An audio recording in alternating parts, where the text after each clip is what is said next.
लोकसभा में राहुल गांधी भाषण दे रहे थे तो जेएनयू और रोहित वेमुला के मुद्दे पर लगातार सवाल भी दाग रहे थे। सवाल तो उठा रहे थे लेकिन भूल गए थे कि गलती तो उन्होंने ही की थी जेएनयू में देशद्रोहियों के साथ जाकर। खैर, पहले राहुल को सुनिए, फिर योगी आदित्यनाथ का जवाब सुनाएंगे, जिसकी फटकार राहुल सुन भी नहीं सकते। वायदों का जाल बिछाया मोदी जी ने, मैं ये करूंगा, वो करूंगा, वो करूंगा, और फिर सवाल उठने लगे। पहला सवाल रोहित वेमुला ने पूछा, उठाया, मेरी क्या गलती है? मैं दलित हूं, इसलिए मुझे क्यों मारा जा रहा है? मुझे क्यों कुचला जा रहा है? मुझे क्यों दबाया जा रहा है? यही सवाल पूछा उसने। क्या मेरे लिए हिंदुस्तान में भविष्य नहीं होना चाहिए? मेरी माताजी गरीब है, क्या मेरे लिए भविष्य नहीं होना चाहिए? और आप लोग क्या करते हो? हिंदुस्तान की सरकार की शक्ति उसके कंधों पे ऐसे दबा देते हो। उसको आपने दबाया और बेचारे ने आत्महत्या कर दी। बात यहां आपके मंत्री कहते हैं कि भाई वो दलित था, नहीं था। सवाल ये नहीं है, सवाल ये है कि हिंदुस्तान के एक युवा की जिंदगी को ऐसे खत्म क्यों किया गया? सवाल यही है। अच्छा, नरेंद्र मोदी जी ने ना उसकी मां को फोन लगाया, ना उसके बारे में बोला, एक शब्द नहीं उठाया उन्होंने। अगर जेएनयू में किसी ने कुछ गलत कहा, अगर कानून के खिलाफ किसी ने एक शब्द कहा, आप उसको अरेस्ट करो, उस पर कार्रवाई करो। मगर उनको आपने खुला छोड़ रखा है, उनको आप बंद नहीं करते हो और जेएनयू पे सवाल उठाते हो। 40% स्टूडेंट्स, 40% जेएनयू के स्टूडेंट्स के माता पिता की आमदनी 6,000 रुपए महीने से कम है। आप जेएनयू और रोहित वेमुला के पीछे क्यों पड़े हैं, मैं आपको बताना चाहता हूं। क्योंकि वो गरीब है, क्योंकि वो कमजोर है, क्योंकि वो दलित है, क्योंकि वो आदिवासी है। और आप चाहते हो कि हिंदुस्तान में गरीब वर्ग, आदिवासी वर्ग आगे ना बढ़े, पीछे का पीछा रहे, पीछे का पीछे रहे, और हम ये नहीं होने देंगे।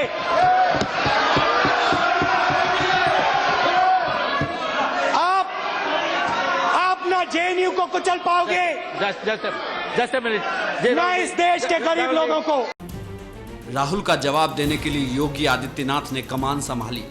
जेएनयू पर राहुल के रवैये को देश देख चुका था, लेकिन अब भी सच्चाई बाकी थी जो सुननी थी कांग्रेस को, कांग्रेस के राहुल को। योगी आदित्यनाथ ने जब सच सुनाया और फटकार लगाई तो कांग्रेस का क्या हाल हुआ, जरा देखिए। राष्ट्रीयता का उल्लेख मानव जाति के उच्चतम आदर्शों सत्यम शिवम सुंदरम के साथ जोड़ते हुए बहुत ही सुंदर शब्दों के साथ इसकी व्याख्या करते हुए कहा कि सत्य जहां है वही शिव है। शिव का मतलब कल्याण से है, कल्याणकारी व्यवस्था से है, और जहां पर कल्याणकारी व्यवस्था है वहीं पर सुंदरता का भी दर्शन होता है। महोदय, राष्ट्रीयता की जब हम बात करते हैं तो बगैर राष्ट्रीयता के किसी राष्ट्र की कल्पना नहीं की जा सकती है। किसी भी राष्ट्र की राष्ट्रीयता उसकी आत्मा होती है। राष्ट्रीयता के अभाव में कोई राष्ट्र बहुत लंबी यात्रा नहीं कर सकता। और आजादी के बाद हम सबका सबसे बड़ा दुखद पहलू रहा है राष्ट्रीयता की भावना का लोप होना। किसी भी देश के को विकसित करने के लिए, आगे बढ़ने के लिए उसका एक राष्ट्रीय चरित्र होता है, और उस राष्ट्रीय चरित्र के बगैर वह राष्ट्र आगे नहीं बढ़ सकता है। यहां पर बार बार जेएनयू की बात हो रही है। मैं कल जंतर मंतर पर गया हुआ था, वहां पर गोरक्षा का एक अभियान चल रहा है। वहां पर देश के संतों के द्वारा, एक बड़े समुदाय के द्वारा गौ माता को राष्ट्रमाता घोषित किया जाए, इस बात को लेकर के वहां पर एक कर्मिक अनशन का कार्यक्रम चल रहा था। उसी के बगल में कुछ छात्रों के द्वारा एक कर्मिक अनशन का कार्यक्रम था और खुलेआम भारत विरोधी नारे लग रहे थे। जेएनयू कि जिस स्वतंत्रता की लोग बात करते हैं, जिस स्वायत्तता की बात करते हैं, उस स्वायत्तता को किस प्रकार से उच्छृंखलता और उद्दंडता का पर्याय बना करके रख दिया है। कल सरेआम जंतर मंतर पर भी, सार्वजनिक स्थानों पर भी बड़ी बेशर्मी के साथ उस प्रकार के नारे लगाए जा रहे थे।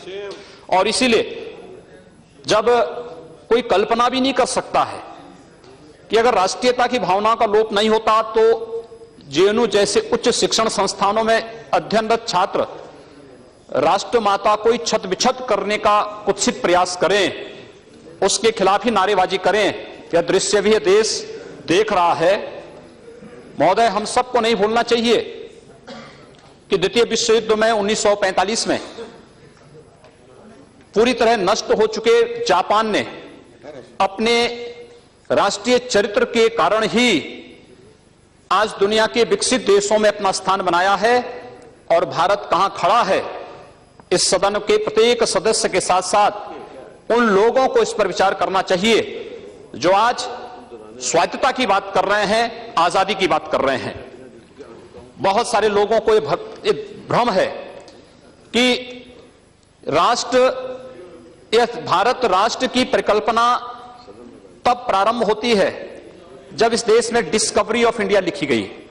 महोदय, यह देश 1947 में नहीं बना है, हजारों वर्षों से इस देश की यात्रा चल रही है। और हम सबको इस बात को नहीं भूलना चाहिए कि अथर्ववेद में भारत को माता के समान पूज्य कहा गया है। माता भूमि पुत्रोहम पृथिव्या का यह भाव व्यक्त करते हुए कहा गया है। यजुर्वेद में वयम राष्ट्रे जागृयाम पुरोहिता की बात की गई है। लेकिन कुछ लोग इस गलतफहमी के शिकार हैं कि जब पंडित नेहरू ने डिस्कवरी ऑफ इंडिया लिखी तब भारत का निर्माण हुआ है। कुछ लोग, हमारे साम्यवादी भाई यहां पर भाषण कर रहे थे और मुझे देख के आश्चर्य होता है। 1920 में भारत में कम्युनिस्ट पार्टी की स्थापना होती है। कम्युनिस्टों ने 1920 में, इन लोगों ने 1920 से चलने वाले अपने उस आंदोलन में कभी भारत को एक राष्ट्र के रूप में नहीं माना, भारत को राष्ट्रीयता का एक समूह कहा है। और आज भी अपने उन्हीं संस्कारों के नाते कभी जेएनयू में, कभी किसी अन्य स्थान पर इस प्रकार के नारे लगा करके पूरी भारतीय राष्ट्रीयता को ही चुनौती देने का कार्य कर रहे हैं। और पहली बार यहां पर इस बात को उल्लेख किया है, महामहिम राष्ट्रपति ने राष्ट्रीयता के जिस भाव का उल्लेख किया है, मुझे विश्वास है कि कम से कम इस सदन का प्रत्येक सदस्य राष्ट्रीयता के उस भाव को और पुराणकालीन उस राष्ट्र के बारे में, जिस राष्ट्र के बारे में हमारे पौराणिक साहित्य ने हजारों वर्ष पहले कहा था, विष्णु पुराण ने कहा था, उत्तरम यत् समुद्रस्य हिमाद्रे सेव दक्षिणम, हिमाद्रे सेव दक्षिणम वर्षम तद भारतम नाम भारती यत्र संतति। यह जो भाव है भारत के बारे में वह अत्यंत महत्वपूर्ण है। महोदय, मुझे इस अभिभाषण के ही दूसरे पैरे में जो उल्लेख किया गया है, जिस भाव को उल्लेख किया गया है लोकतंत्र के बारे में, लोकतंत्र समता, बंधुता और न्याय का पर्याय होता है। लोकतंत्र सहमति और असहमति के बीच में समन्वय होता है।